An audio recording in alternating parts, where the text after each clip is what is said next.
Well, I'm joined today by Steve Thornton, the co-founder of Forces Cars Direct and also veteran, served his country, and I want to dive a little bit deeper actually into Steve's business and his upbringing, his background and life in general. So I've got a few questions that I'm going to run through. So Steve, what was it like for you growing up? I had I would say a difficult childhood. I have one brother. My parents were both military, so we come from a military background. And so both parents were, one's from Leeds, one's from Newcastle, and I was born in London, North Barnet, North London, into a military community, military family. And I didn't really know much about that life then, up until I was 3 or 4 years old, and then moved to Newcastle. And I would say it was pretty tough for us in the 70s. We didn't have much money. The electric cut off half the time, so I was wagging school all the time and so on. And but we did have loving parents. But for us, I think it was a tough haul. Not a lot of money around in the 70s side of things. Did you move around often? No, because that was sort of the end of the military career from that side of things. So from when we moved back to Newcastle, and I was 4, I basically stayed there from when I was 4 to 13, and it was. I loved it. I lived on a council estate. Absolutely, had loads of great friends. We lived next to a coal mine, in Shire Moorside. It was brilliant. I absolutely loved it, and we used to, spend all our time on there or down the golf club or down on Whitley Bay, which was just on the coast itself. So you weren't like me, getting into all sorts of nonsense, well, really. now that you're asking about that, I did have troubles when I was a kid. I think when you are young, you like to steal sweets, from shops and things. So I had a tough point at that. I don't remember how old I was, maybe 9, 11 or something. And we had a coal mine next to us. It was disused. It was going to be knocked down and built into houses.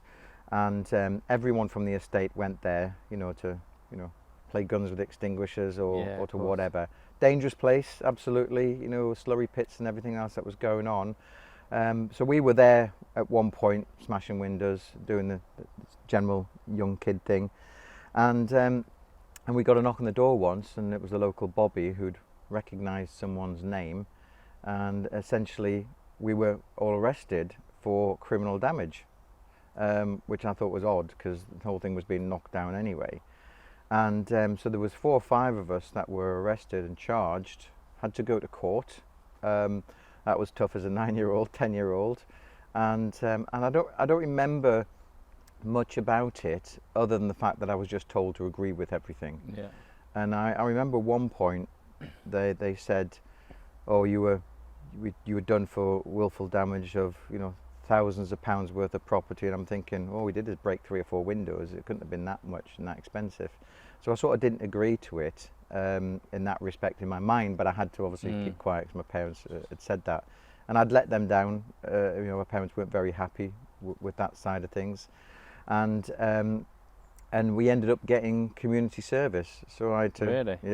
So I had to go to, not like a Borstal style of things, but we had to go to this area.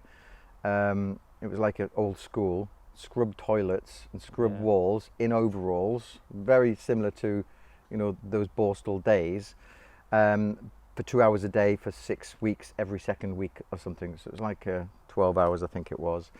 And people that were around us, being a 9, 10 or 11-year-old, there were a lot of 14, 15-year-olds, a lot of hard cases, hard nuts, all smoking, all fighting, and even during these sessions that were looked after. And for me, that was like, I don't want to get involved in this. I was unwittingly involved because I smashed a few windows, but I wasn't a career, criminal like these guys were probably going to end up like, or something like that. So for me, it was a little bit tough where I came from, with no money. Everyone was a bit of a rogue, and but that taught me a lesson not to really get involved in that. Although I did steal sweets from shops because I was a sweetie-holic. So what was your vision as a kid? What did you want to be? Who did you want to be like? Or what motivated Steve as a young 10, 11, 12, 13-year-old? For me, we didn't have much. I had friends who were wealthy, who had been on foreign holidays, who had cars in their drives for their parents. For me, I always wanted to have a job where I wore a suit. It sounds really strange, but I wanted to have a job where I wore a suit. I wanted a stripy lawn. I never wanted to run a business. That was never my thought. And I thought that if you wore a suit for work, you'd probably made it. That was my thought in the 70s or early 80s. And I didn't want to grow up, or my kids to grow up in the same way that I grew up. Yeah. So my brother was a bit of a toe rag, to be fair, and he got into trouble, you know, broke into people's houses, stole a gun, shot someone in an eye, you know, was arrested, never got put down as a 16, 17-year-old. And he never done any community service? No, he did. There were things that happened, and I wasn't really involved in that sort of stage. That was obviously a few years later. And my dad was an alcoholic. He was violent. So we suffered lots of internal stuff that your friends never really saw. Put that into the poverty that we had at the time, with, you know, not much electrical gas, no holidays. So for me, my vision of what I wanted to do when I grew up was to not have my children live through that experience and environment that I had to go through, and, you know, hopefully have enough comfort in my life to do that. I can do things and feel comfortable, and that was my aim. I wasn't really academically great. I was excellent in history and geography and a bit of art.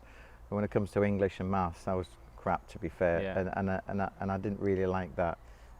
We then went through a very slight transition where we moved down south so I grew up in Newcastle. I had a Geordie accent, loved it.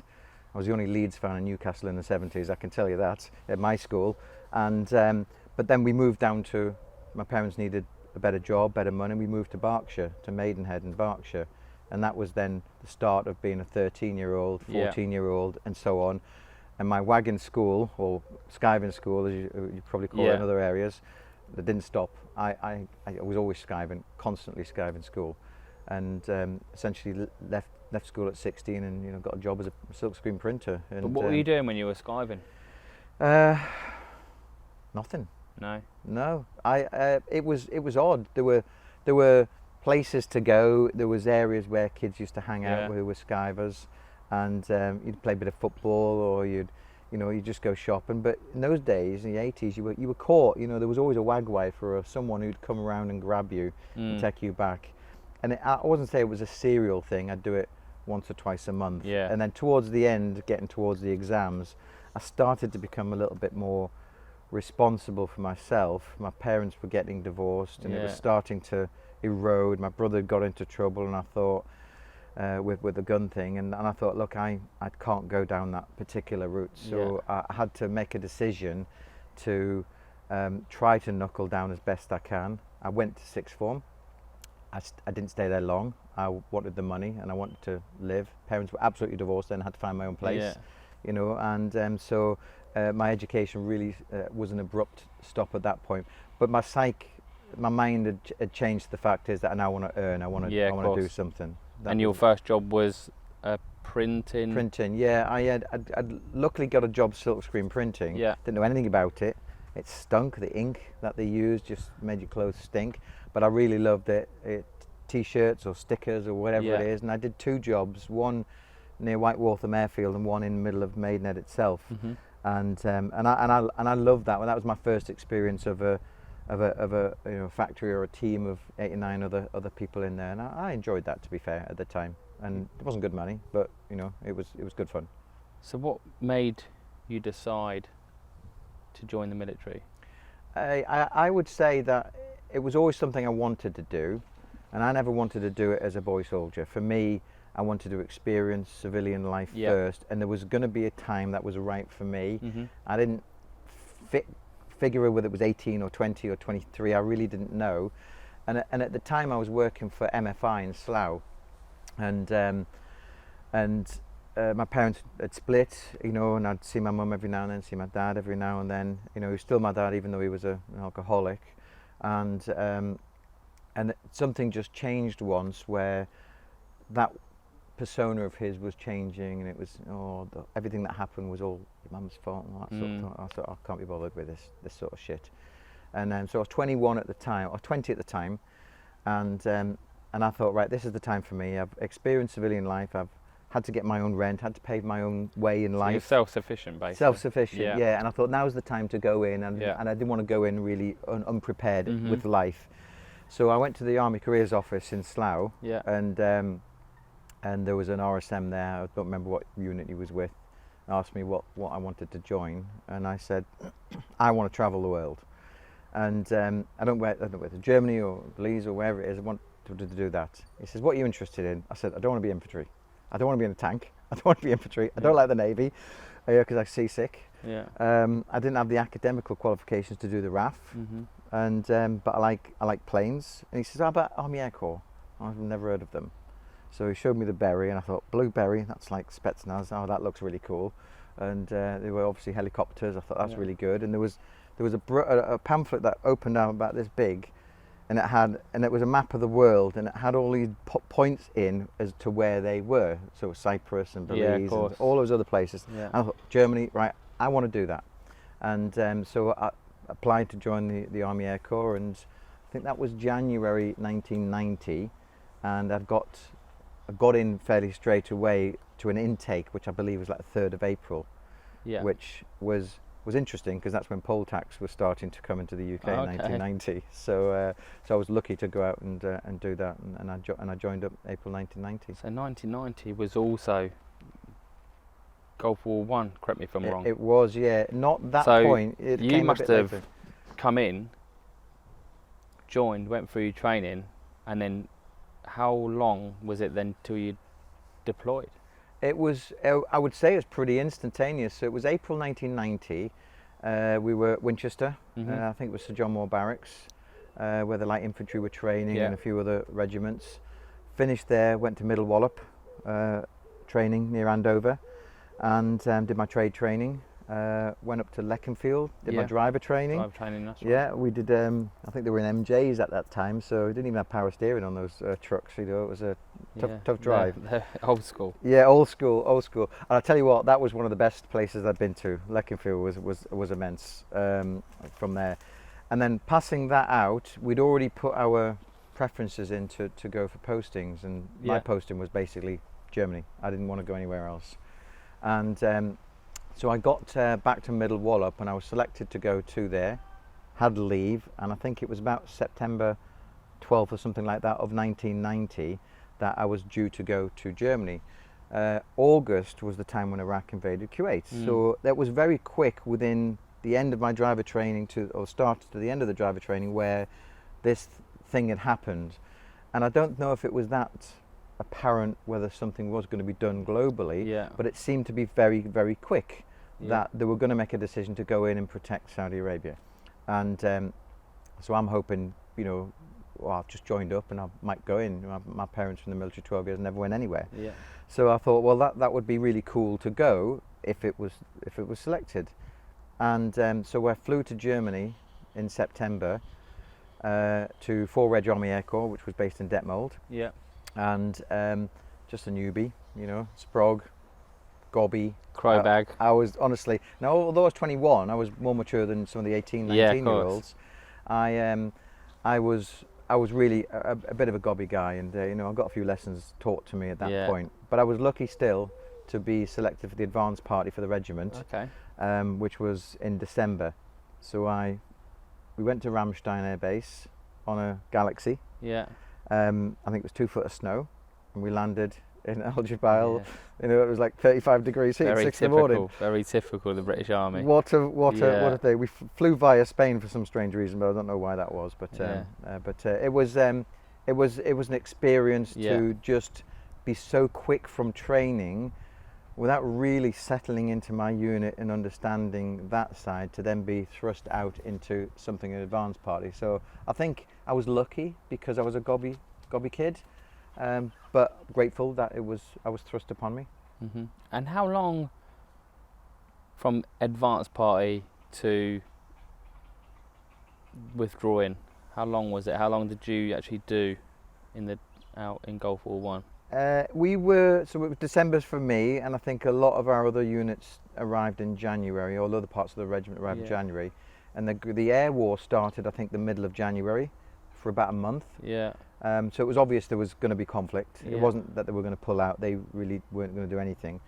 So the air war lasted about a month, and then the ground war lasted, I think, 100 hours or something. It was very quick. Very quick. I remember it. Very quick, and we saw what we saw in front of us, whereas people back home probably saw a lot more of that TV televised style of war. So I wasn't by any means, and definitely not putting it to people who, like yourself, who have been shot at, seen your friends injured, killed, and so on. You did have to prepare yourself for something. Yeah. We had an officer come in and said, right, all write your letters, because some of you aren't going to be here at the end, you know, and he was very adamant at that, and no one was shocked to hear it. Everyone expected it, because you were trained, and you wanted to, well, essentially wanted to experience something. And the previous conflict was Falklands, which was 10 years earlier. And but we did see within, you know, first 10 hours of the ground war, going through the berms and getting into Iraq, because we went in from Saudi Arabia into Iraq and then back down the Basra Road.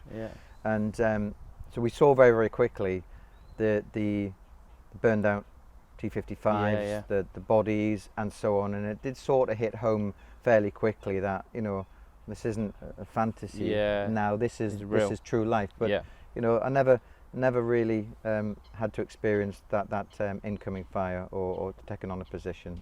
Luckily, I'm grateful for that. What made you leave, and how long did you do? I did 90 to 95. Just got out before the end of 94. So yeah, I was just under 5 years, if I'm honest. And I wanted to be a lifer. I wanted to be in for 22 years, get my pension, because when you join, everyone says get your army pension, because it's a big chunk. It is big. And I thought, I'll get out. I'll be 43, 44. I'll have a great career, and I'd love that. And I was actually married at that time to a German lass. My unit was earmarked about 94, 95 to come back to the UK, which would have been Wattisham at the time. And if I'm truly honest, my marriage wasn't really that great. Cultural differences are difficult. Marriages are difficult without the cultural differences. And but I said I'll stay out. I loved Germany. I thought the country was fantastic. I spent 10 years. Amazing. And I did. At this point, I was 5 years. And her family were from Veers and Dulken area, and we were living in Detmold at the time. So I said, okay, I'm going to get out of the military. So I signed off, got out, didn't want to go to the UK, and I'd go on the German net, and you know, I'll just be a civvy gate guard or something like that. And got out and moved to Mönchengladbach, I think it was at the time. And so that was my 5 years. You got out really for your marriage relationship? Yes. Okay. Yeah, it was. I got out for that. Yeah. The reason was the right reason at the time. I tried to make decisions where what's the information that you got to make the right decision. Do you regret it? No, I don't regret getting out. I wholly say I will never regret any decision in my entire life, because if you've got the information to hand, take your time to make the decision, but once you make it, stick by it. Commit, so it didn't work, very quickly didn't work. Had some really difficult spells with no money, being taken to court for stupid reasons that were, you know, you could tell the system was against you. It was Germany versus England, and it wasn't quite nice for a young guy on the German net at the time. And but luckily I had some really cool friends that you know, they helped me out. I remember them buying me a coat, buying me a pair of shoes because I had no shoes, taking me out for meals, and I was living on really probably 50, 60 Deutschmarks, 150 Deutschmarks a month, which was about 50 quid essentially. So it was hard to survive, and I have to say my mental, I wouldn't have said mental as a word at the time, my state, but I did feel pressure from that side, and I knew I had to change my job, my focus and my direction at that point. I had this feeling it wasn't great for my state, Yeah. and I had to change something from my job, my direction, just to really separate this part of my life, so it didn't drag me down forever. So I want to go into business now, because it's your domain. You spent a lot of time within business, and I hope, I can sort of draw out of you some good, tangible lessons or pointers that for people maybe starting up in business or are in business and are up against it at the moment. But I'm fascinated to hear more about Forces Cars Direct, the inspiration behind it, and also summarised your journey with the highs, but more importantly the lows. So I would love to know more about. Okay, well, I suppose I'd have to go back another 8 years to a starting point. When I came back from the Gulf, as you do, you have a lot of money in your hand. I didn't need to decompress because the situation for me was different, and you wanted to go out and piss it up against the wall or buy a car. Yeah. And I actually bought a car outside a camp in Detmold from a dealer that serviced the camp at that point. But in my view, after the experience, really rinsed the guys, and the deals weren't really what I thought they were. The way that they treated the person, because they were the only one they could talk to buy a right-hand drive car, so you had to suffer whatever they said. And the APR, I think at the time, was 34% APR. Now when you hear that today, you think, well, it's like terrible. But at that point, that was the norm for what they were charging people. And so it had always bothered me that the way that people had treated, as I thought, as a serviceman, was that way. So fast forward, leaving, I left my wife and had these situations, and I was ironically asked to help out in a car showroom in Germany, in JHQ, at the BP garage. And I instantly said, I don't want to be a bloody car dealer, they'll rip everyone off. And the guy that was there, the guy called Mike George, was ex-soldier, worked for a company called OMSO, Overseas Military Sales Organisation, who sold cars around the world to the American forces, the British forces, but did things in a very, very different way. So I learned a quick lesson that naturally not everyone treats people the same. Everyone is different. Not all insurance people are bad, not all mortgage people are bad. Yeah. And so he said to me, look, you've got an opportunity. I need you to run the showroom. You know everyone on camp, play football with everyone on camp. I think you'd be a great salesman. I had no money. I needed something as a change of direction. And I said, okay, I'll come in and do it, and I'll trial it and see how I go. And they gave me some training. I went to Frankfurt, met a lot of Americans, and I had the ability to really do it the way that I wanted, or the way that I thought it should be done. And I have to say, I loved it. I loved the idea of helping someone, whatever the capacity was, getting out of his car or getting me into another car. I liked that idea. And so I spent 3 years in Germany on JHQ selling everything from Beetles to PT Cruisers to Cherokees, everything, to squaddies who were around that area tax-free, and absolutely loved it. That point of time was all about grey imports, parallel imports. So all the cars were supplied directly from German dealers. And I'd met someone new and wanted to come back to the UK and do something different in my life. Just another journey. And I was going to work for a dealership and get my foot under the door to eventually do my own thing. But I didn't know what that own thing was. And so my old boss of the company, who was in Frankfurt, said to me, look, I'm sorry you're going, hate to leave you, you're the best salesman we had, as a top salesman out of all the locations for that past 3 years with no experience. And he said, I'd like to do something in the UK. You mentioned to me about, cars should be supplied from the UK side of things, pink logbooks, proper UK specifications, and I want to run that with someone. Do you want to do that with me as a partnership? And I said, I don't know how to run a business. I know how to sell cars, but I don't run a business. And he says, look, trust me, I'm not going to run it. I want you to run it. I'm going to stake you, so to speak, and I'll give you the knowledge of the communications that you would have from a higher level, to partners, marketing companies, whatever the situation was, and you run it, and I'll be there if you need me. And I thought, okay, what's in it for me? Experience, something I wanted to do but didn't really know how, and I thought, well, if it didn't work, then I'd just go back and do what I knew. So it wasn't a risk for me as such.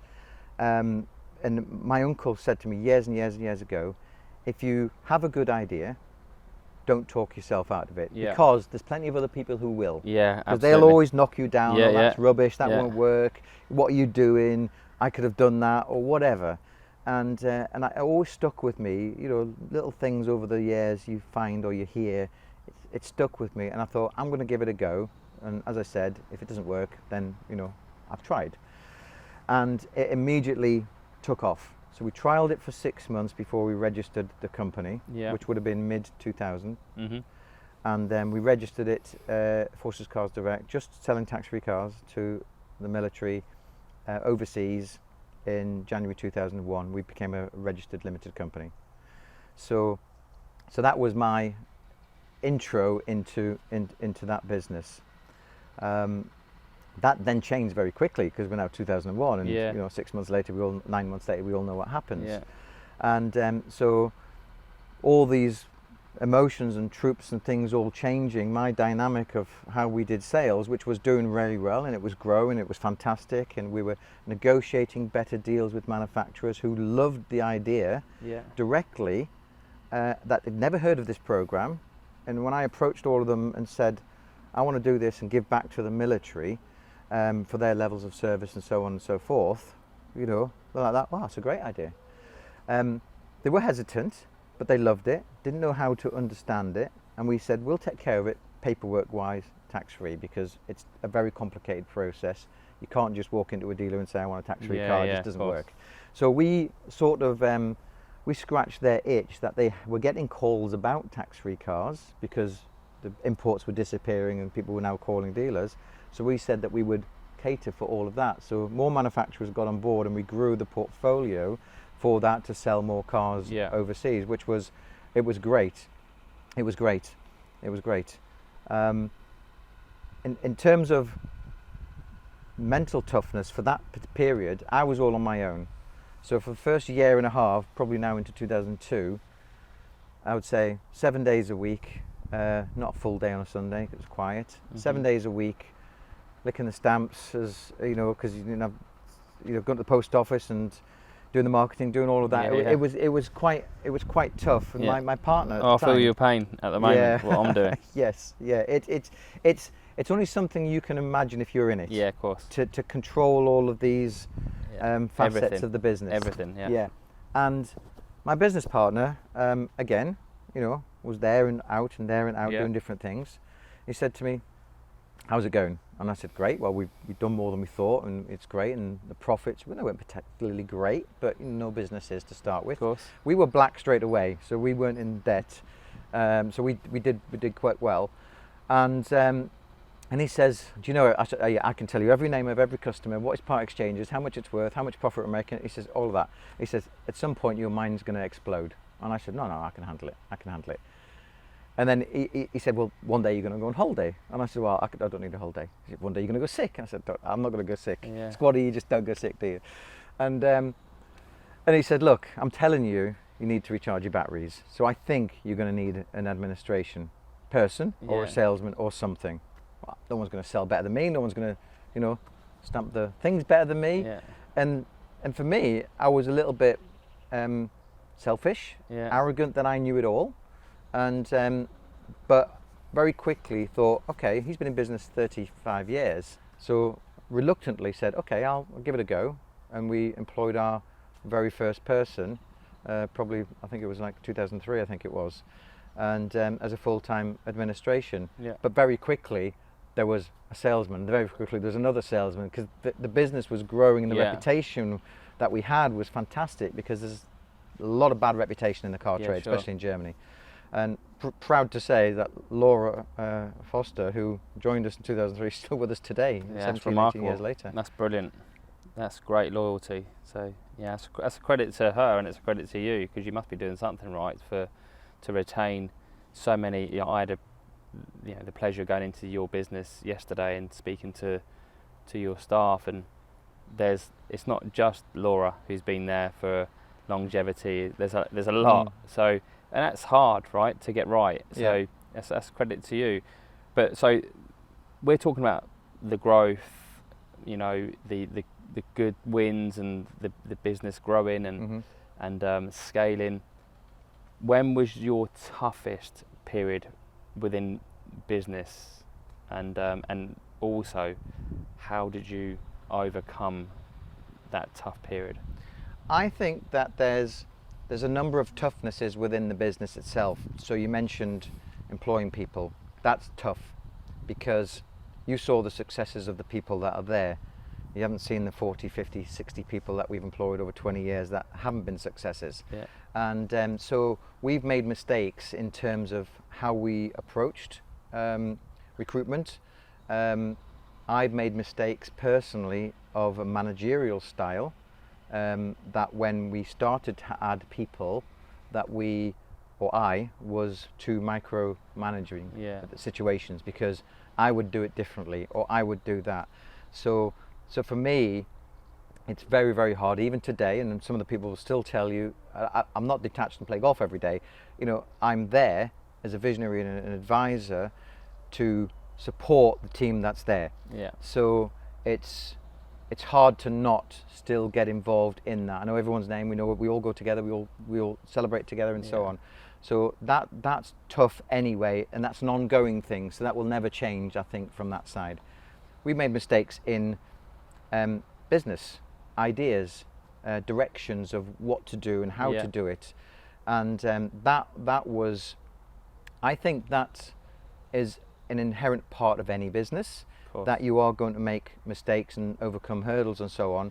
So I don't regret that. I love that challenge, because you can learn from that particular experience. If you make a decision to, okay, this is the idea, let's go with it. Yeah. You made the decision, it just didn't work. Okay, well, I'll try something else, and then try something else. So you try different ideas and projects, otherwise your risk factor is here. Absolutely. And you never go anywhere. And you become static and lose the reins. Yeah. So they're the constant challenges that you have within a business. But one of the focuses that we had was, okay, we sell tax-free cars to the military in Germany, Belgium, Cyprus, wherever they're based. I said, so we sat down one day and thought, what if, just for argument's sake, all the troops disappear from Germany, which was 95% of our business? What are we going to do? So, I don't know. So what are we going to do? So this was like 2006, and I said, well, Iraq and Afghan have been on for 4 or 5 years now, and there were a lot of people coming back who, well, people were obviously deceased coming back, and there was a lot of sentiment to the British public and the military persona at that point. And I said, look, it's not really fair that we have, for argument's sake, 20% discount on the car, plus the VAT, 40% discount on the car. It's not fair that the guy in the UK who's not serving tax-free can't get a military discount. Yeah. So we pioneered a UK military discounted program that allowed soldiers who were based here could take advantage of. They obviously paid the VAT, but it was there. So we, again, approached the manufacturer, just in case Germany changed, and said, look, we've got this idea, this is what we'd like to do.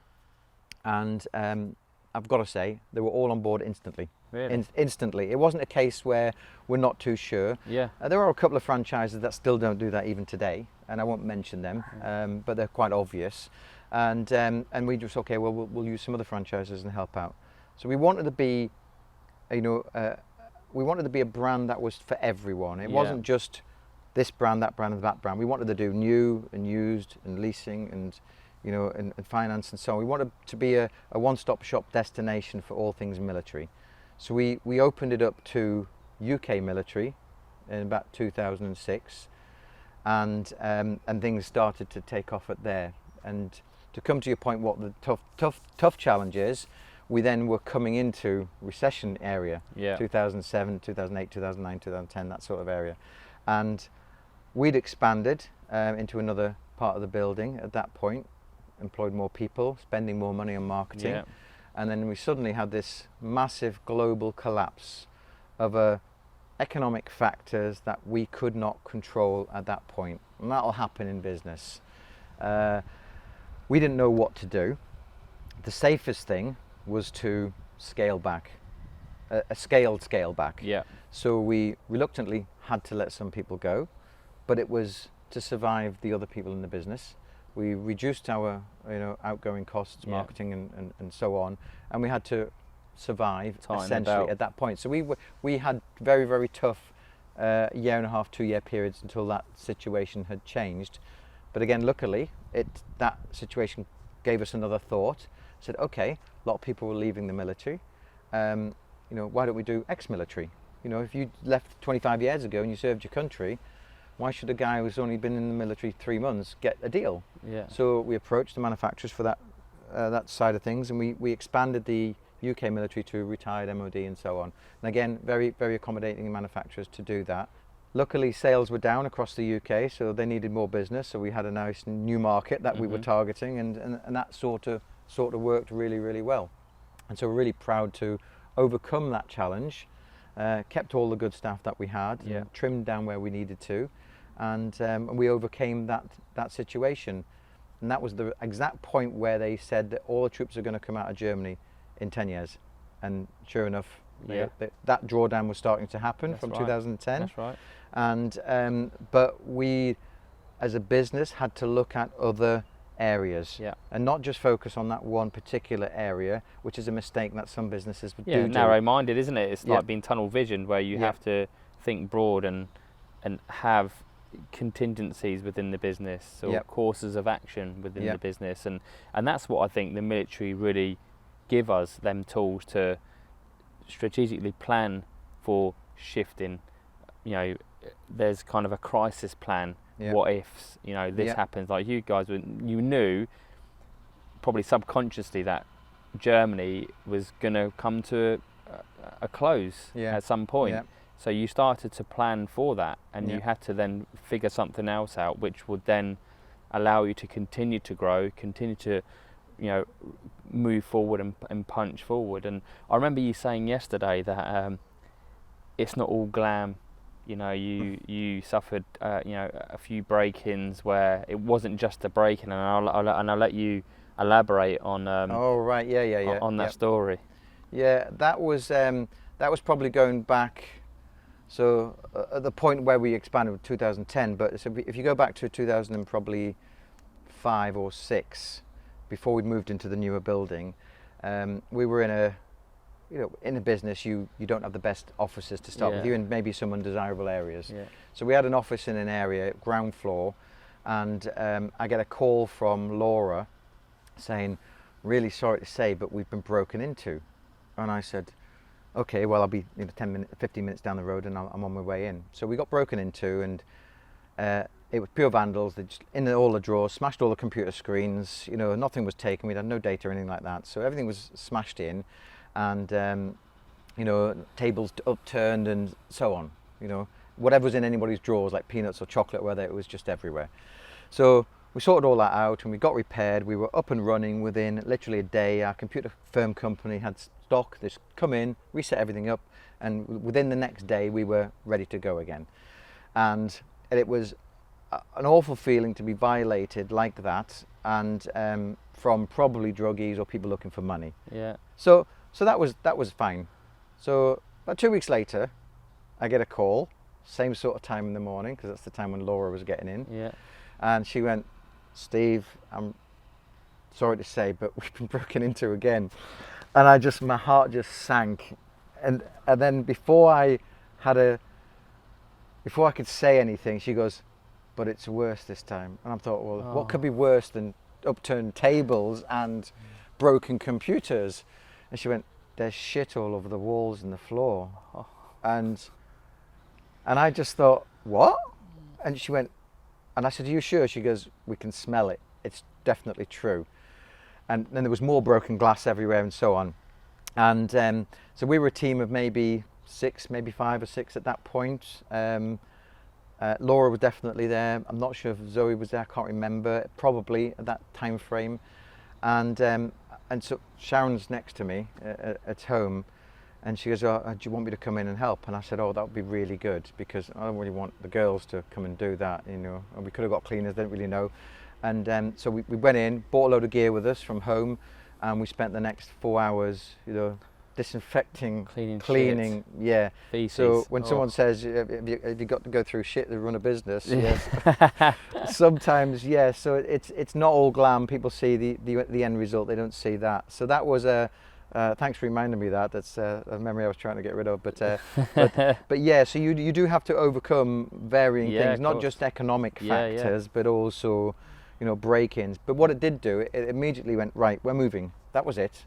And we found the offices that we're in now, first floor, you know, better security, better area, and we never looked back. Never looked back. It's great because, you know, like I said, I was there yesterday, and it looks really, really smart. So, you know, it's a credit to you and the team. It's important. Thank you. Thank you. We've all experienced the pandemic. It's affected all of us in different ways. And how has it affected, you know, your business?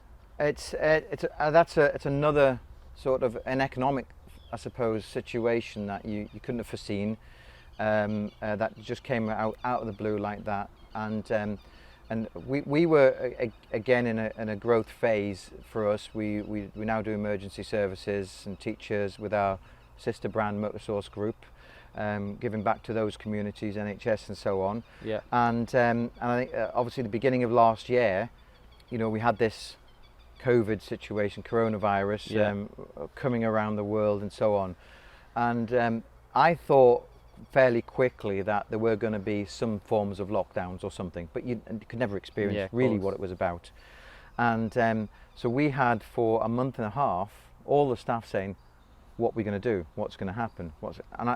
And in all truthfulness, I said, I don't know. Yeah. I don't know. You heard rumours that some governments were giving people a furlough type of scheme and so on, and are we going to lose our jobs, and are we going to do this? And I had to have a frank discussion with everybody, because I couldn't keep battering it off with nothing. I had to have a discussion to say, look, if worst thing comes to the worst, then there may have to be, some people may have to let go. Unfortunately, that's just business, and you know, for us to survive in the long term, that may happen.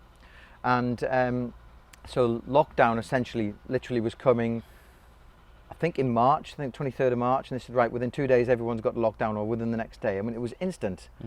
But they did announce there was a furlough scheme, and there was all these other bits and bobs coming in, and I've got to give great credit to that situation to look after some of the workers across the UK. It wasn't really clear, but it was good. So we made a decision. You know, I didn't take anything out. You know, the other people were luckily taking reductions as well, so that we didn't have to pay too much, because that didn't happen straight away, the furlough. And we thought, you know, we could suffer 3 or 4 months without really having to do any drastic measures from that side of things. And so it was awful, you know, like everyone else. You're stuck at home. You know, you couldn't go anywhere. You know, you couldn't go shopping because there was nothing on the shelves, and it was a pretty terrible period. You couldn't see sport because you wanted to see sport on TV and there was nothing there, and it suddenly became really tough for people like the NHS and other public sector services, and it was really hard to see what was going to come out of that, because we all have our ideas. We should have got locked down earlier. We should have made lockdown longer, and so on. And I had to then get into that business mode and say, okay, well, what happens when we all come back? What can we do? Don't forget, we had customers that had already had orders of cars, that should have taken delivery of vehicles, and they were already there, and we had to have a mechanism in place to cater for questions and answers that we couldn't answer when they would get it, because all the dealerships were closed. All of our contacts within the manufacturers and the dealerships, no one could answer or do anything. We had people wanting to buy cars, and we said, well, we can't give you a valuation of your car, we can't tell you when the new car is or anything. So we had to really try and be tough, to be self-disciplined, to say, look, we're here for you, we'll answer you, we'll look after you, but there's not more to say. And then when lockdown eased in June of last year, it did start to unravel and become better in terms of supply, for instance. and people were going out and buying that saved money and so on. And it was tough. We still had people on furlough. We never brought them all back. We had to bring them staged back at a time, and but it was never over. The pandemic was never over, and it was always going to be another spike here and there. And you know, since that period, we've gone through other lockdowns and not. And we're today. This is what month are we in? July now. Of the second year of lockdown. We've just passed Freedom Day, which I don't really agree with Freedom Day in itself. And in my business world, you cannot get a new car for months. Months. The manufacturers changed the way they ordered, you know, the manufacturing processes and the semiconductors and the chips and all of these things that maybe people are aware of right now, and didn't expect that they would get the volume of orders that they did, so they scaled back on their orders in the factories previous to that.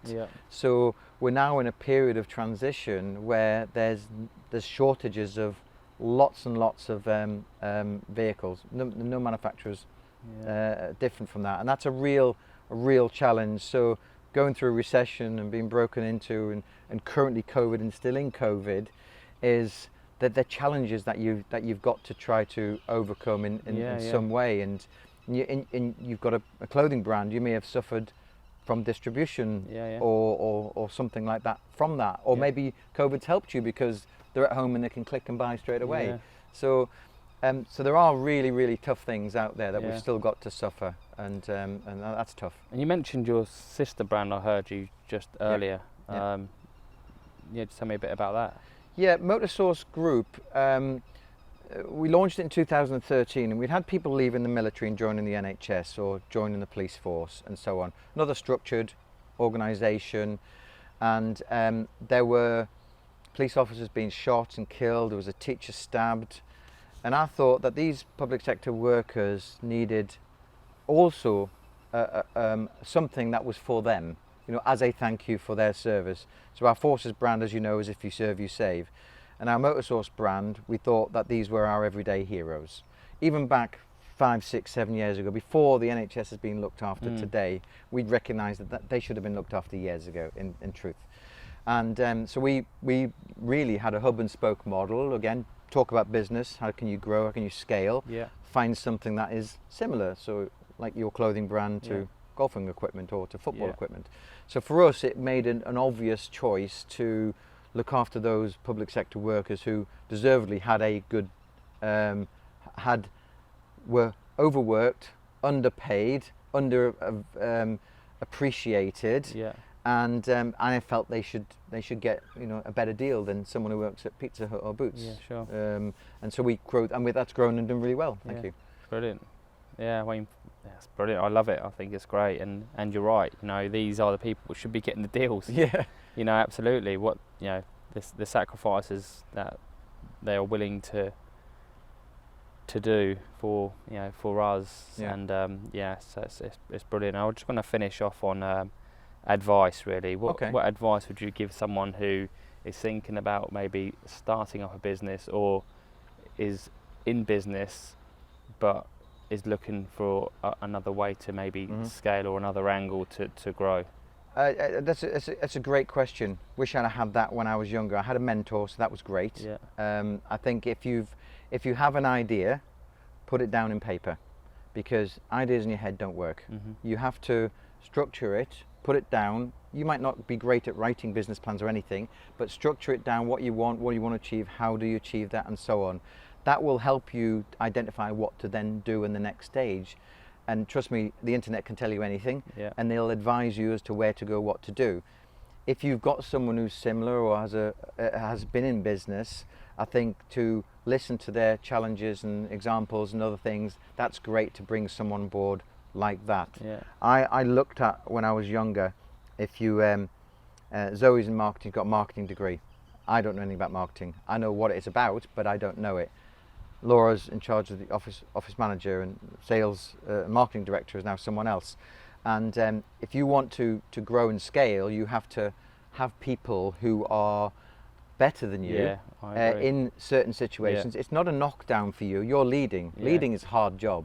If you don't lead and make decisions, then that's what a bad leader is.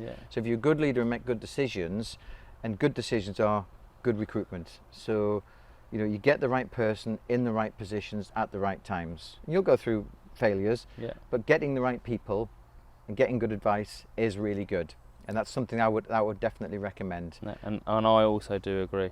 Yeah, I absolutely agree. I think getting people who are better than you in is, you know, it's needed. Absolutely needed. You have to have someone to bounce off it. And I don't always agree with people in my office, and things change and whatever. But you've got to have that other point of view to give you that. I don't like it when someone says it's easy, or you have it easy, or you do that. It's not. It's definitely not easy. Everything's on your shoulders. You're the one that's at the top. But I would say that, you know, get people around you that can help take the workload off, essentially. So that's good advice. Steve, absolute pleasure. Thank you so much for today. It means a lot, mate. So thank you. No worries. This is the first interview you've given, is it? Oh, that's amazing, mate. Brilliant, mate. Absolutely brilliant, mate. Good. You're a star. No, I appreciate Absolute it. Star. Cheers, pal. Thank you.